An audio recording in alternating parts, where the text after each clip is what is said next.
Hi everyone, today we're going to learn how to pick your thread colors in your Happy Japan panel.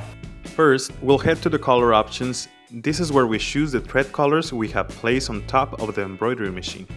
For this example, we'll focus on threads 1, 2, and 3. Select the palette icon. For the first thread, select number 1.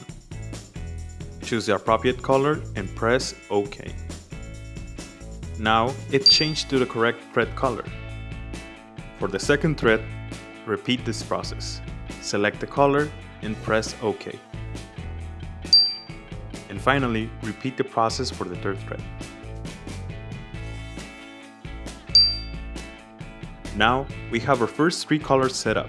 You can repeat this for the rest of the threads and you'll be ready to go. Thanks for watching!